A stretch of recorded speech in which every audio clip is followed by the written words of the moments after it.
if my love, for which is defined as a strong affection for another arising out of kinship or personal ties, rose out of the oath that the United States of America gave to me when I was 18 years old, and I had a conversation with myself about the mistakes that I had made in life. So see, I at 18 self-examined. Let's see what self-examined.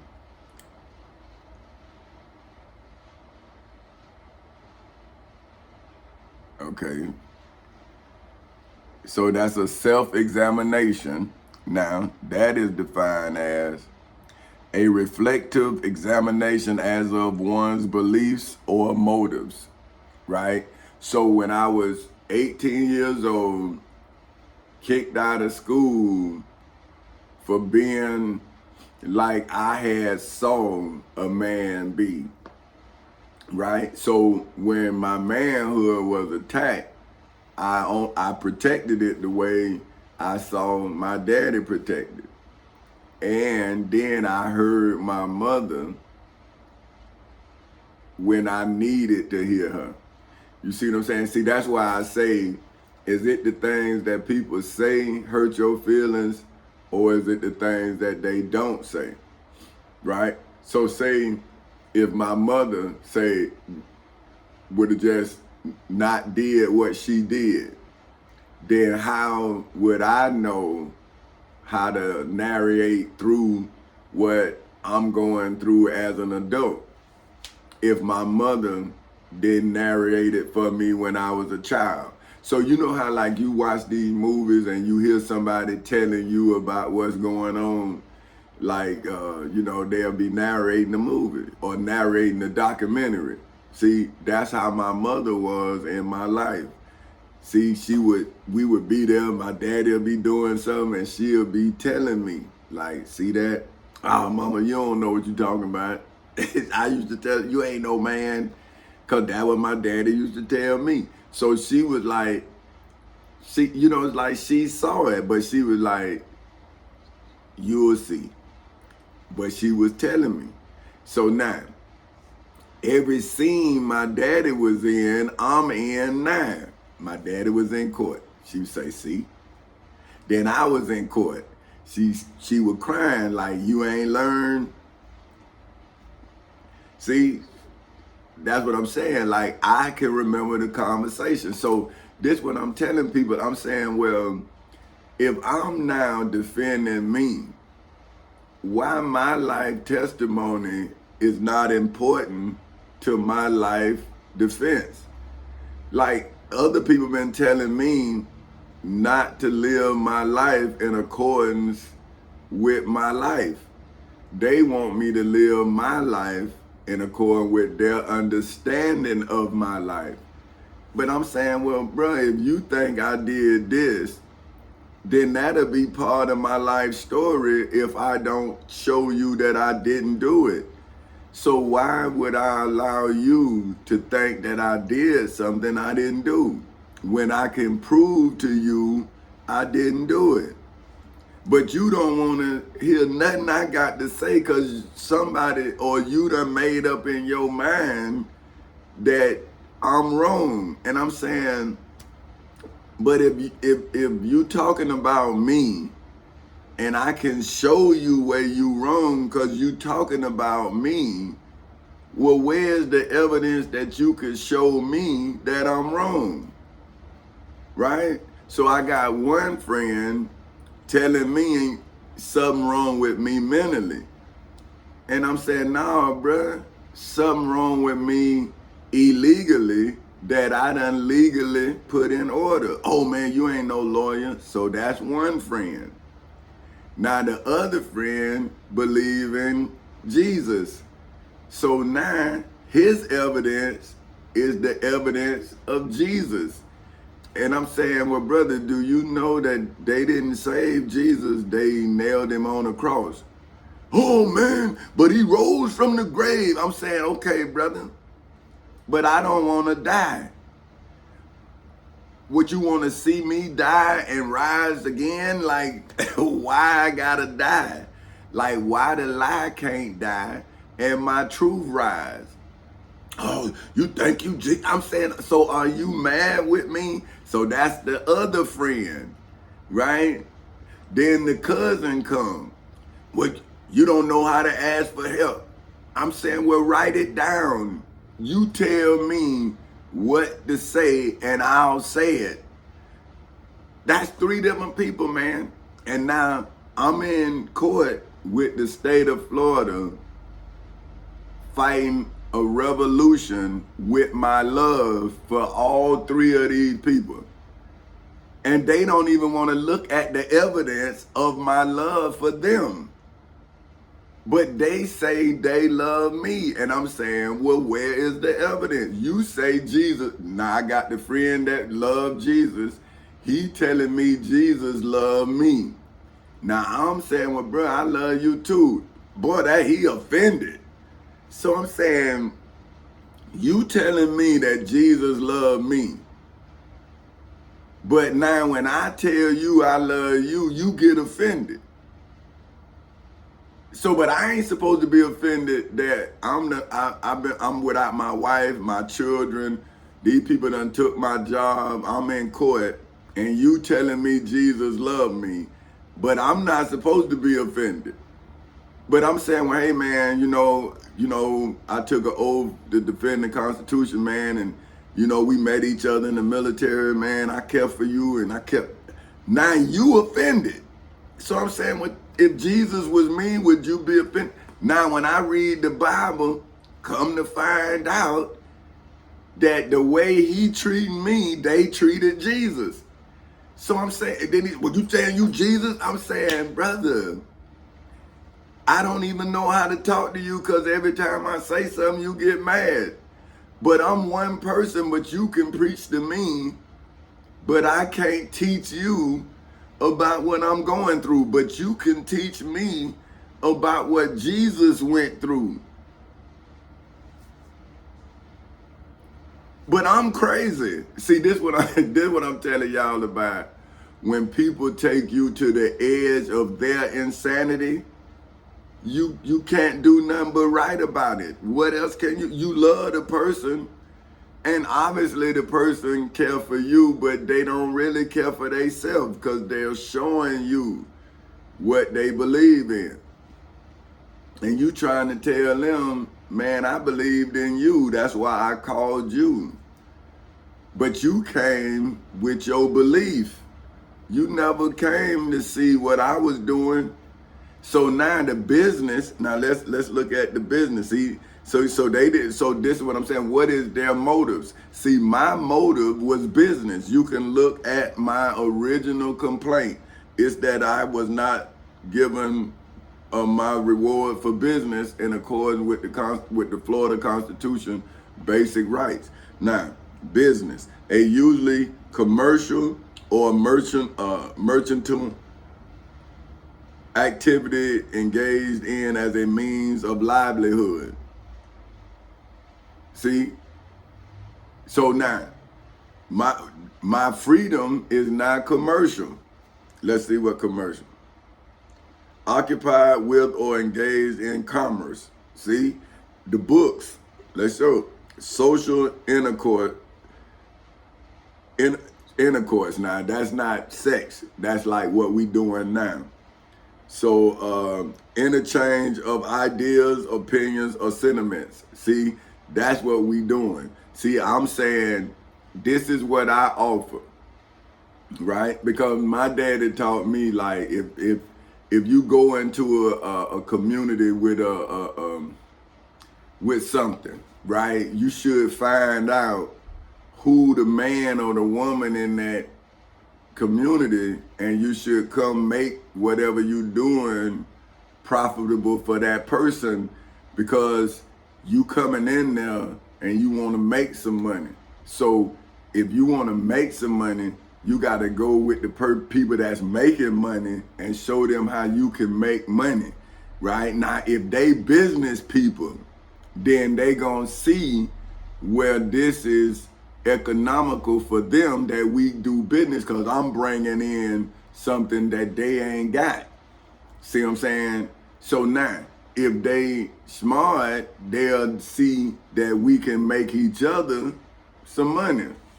You understand what I'm saying? But see, when you think you something you not, then you want more than you deserve, and you end up losing everything.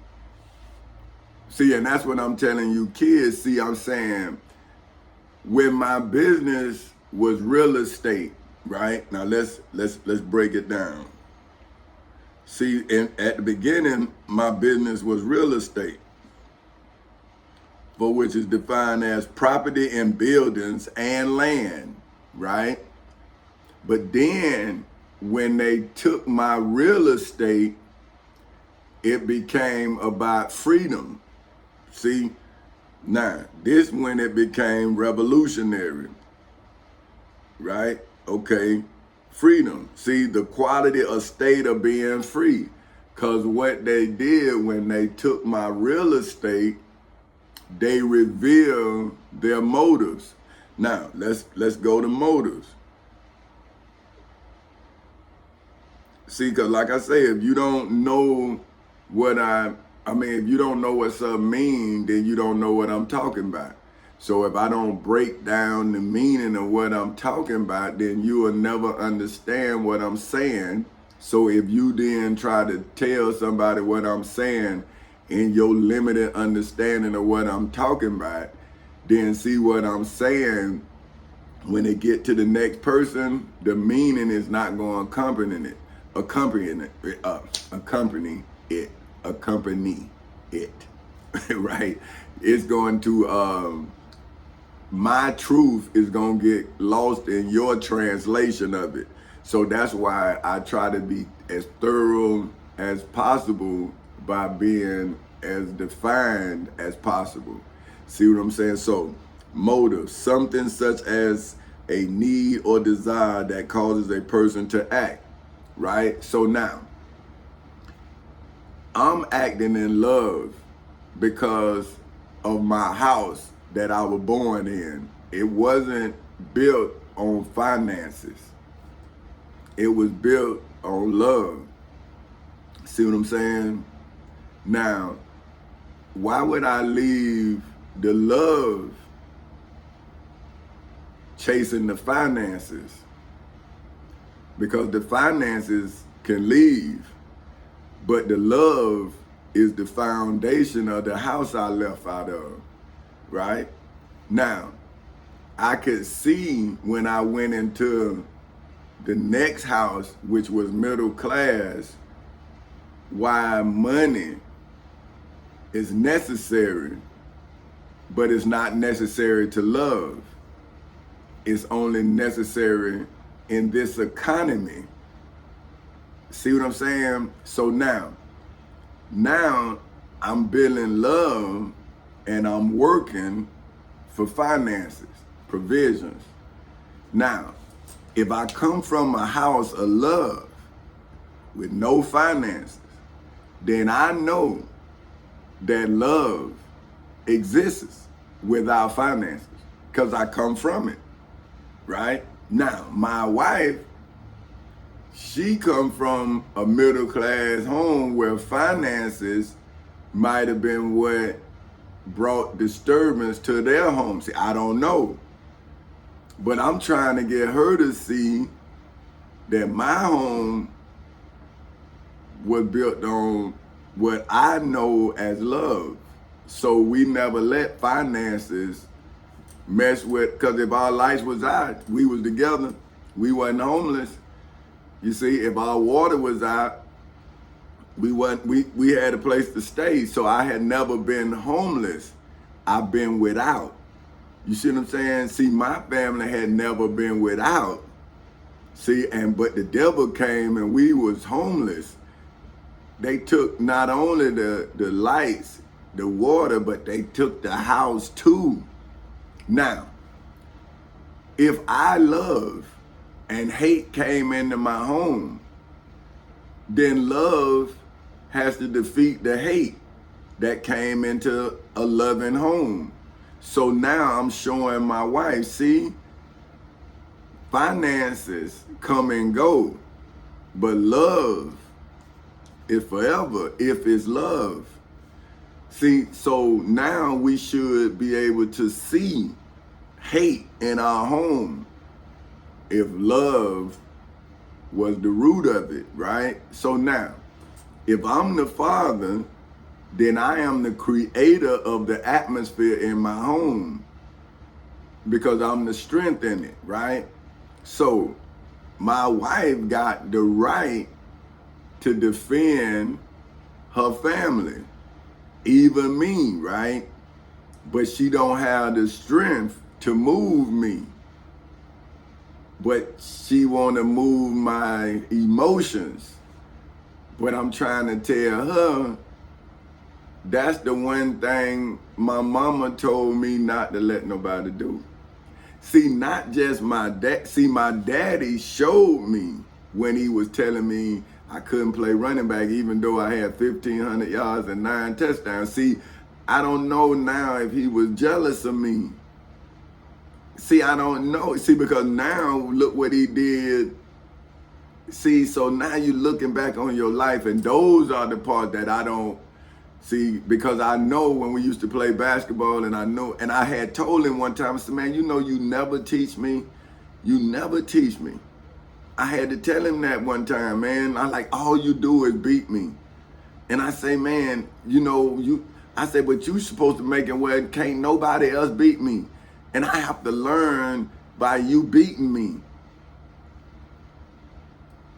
And I was about 35 years old when I had to just tell him, like, dang, man, I don't never remember you teaching me nothing, but you beat me.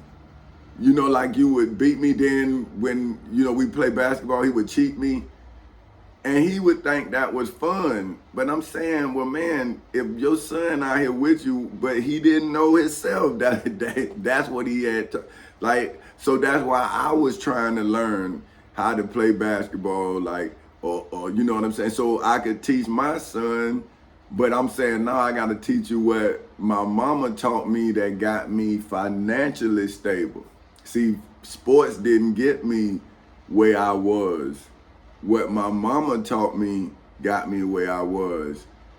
And what my daddy showed me when he spent time with me showed me that quality time has to be,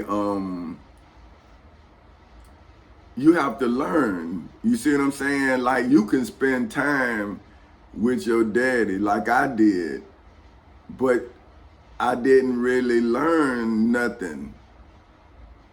But I learned from him as a father, though. But I'm saying in the sports or shooting pool, like my daddy was like a pool shark. I used to see him, I used to see him beat people for money. But then he would beat me. Like, I'm saying, well, teach me. And I am. I'm saying, well, how you teaching me, whooping me? I'm your son. You supposed to teach me everything you know, but he taught me by beating me. And then I had to learn how to beat him. That's what I'm telling people about my family. It's a competition. Everything with my daddy was a competition. Everything. See, so I'm competitive, I'm competitive in sports too, but not like that. See, I don't want to play for nobody. I play for myself. So when I'm in the hood, I'm playing for me. I'm playing, see, to get a run, to let people know you can ball. See what I'm saying? So when you come up there, yeah, man, you can run. You know what I mean? Where you getting picked. You know what I'm saying? So you gotta, cause the hood, they the worst coach. Ain't nobody gonna put you on your team in the hood. See, ain't nobody getting cut there. We all got attitudes. See, in the hood, when you get hood respect for doing something, then you got the respect of your peers, man. Like, they couldn't play neither, cause they think like you think. So when you get respect from them, you getting respect from the real athletes, like the ones that can actually ball. See what I'm saying? But they just couldn't get that break because they probably had to take care of their family, man. See, because people don't understand, at the beginning of dope dealing, they did it for women and catch, but that's why these girls got strung out on drugs, man. Because a lot of these cats couldn't get no woman with no conversation. So when the drugs came out, man, that's when a lot of y'all, man. See, so now it's y'all younger generation got to take care of y'all mamas. See what I'm saying? Because of how many generations you've been moved from that house with love in it. See, and then you know, some of y'all grandmamas was able to be like my grandmama and was able to save y'all, and then y'all went back to the streets because that's where your mama and them at. See, some of y'all made it and moved on and don't look back. See, but that's still bad too, because how can we save the child like us if we turn away from us because we done made it out of this house? See, but don't leave the house, leave the foolishness in the house, right? And then once you leave the foolishness in the house, right, you can come back to the house and then remove the foolishness. But if you become a fool, then the foolishness you got to deal with. See what I'm saying? Because now you acting like a fool. See, so as I then became wiser in my circumstances, then I was able to see my circumstances from the circumstances that's the stumbling block in my life story. So now I'm telling about the stumbling block. That's the blessing. How about if I'd have stumbled over it? Then the person who put it there would be telling you about how I failed, but they wouldn't have told you why I failed. See, that's what I'm telling my wife and kids.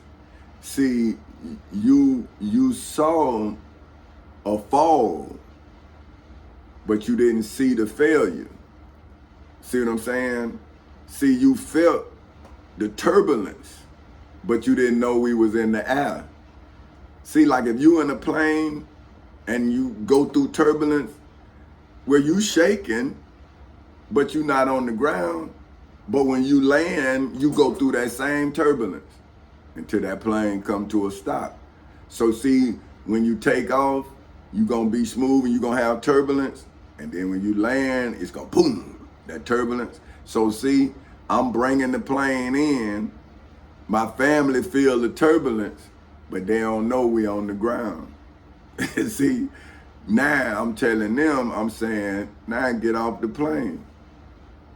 You see what I'm saying? Now we gonna be in the promised land. You see what I'm saying? But they still think we on the ground, but they didn't know we was in the air. See, when everything was turbulent at first, 15 years ago, we was in the air. 15 years later, we on the ground. See what I'm saying? So if you elevate, how you on the ground? If you moving up. So see, when the devil thought, but my family thought we was on the ground when we was in the air. So I'm telling them, hey, we above this, right? But now they see it from the devil's eyes. Not saying they devils, but the illusionists, see? So now they not hearing me no more, they looking. See what I'm saying? But I realize that they don't understand that I defeated the devil in the post office. And he had to call his friends like I'm calling them. I'm saying, you don't know that this is a written revolution. Now, hold on, Okay, let's get to what I'm talking about, then we're going to wrap it up. Wrap this one up. Okay, so now this is the time taken by a celestial body to make a complete round in its orbit. See, that's what this is. See, this is a written revolution. It's taken 15 years for this truth, this body of truth and this celestial body to make a complete round around your understanding.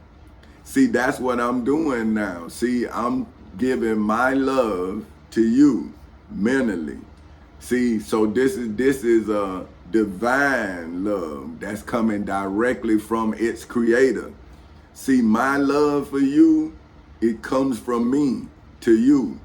See, Jesus' love for you comes from your preacher's understanding, your minister's understanding, your or whomever your deity is to you. That's why you then pay them what they desire. See, but my love for my children is what I'm using to get the necessary finances to pay them like I always did when they work for what they want. So see, say, I want a good child. So why would I let my child work for somebody else? See, I'm paying them to be what I want them to be. That's what I'm saying. That's why my wife and I was sending our kids to school. We was paying for it so we can then reap the benefits of that investment. They was gonna come work for us. Why would I send my child to school to work for you? Wouldn't that be a bad investment? That's crazy.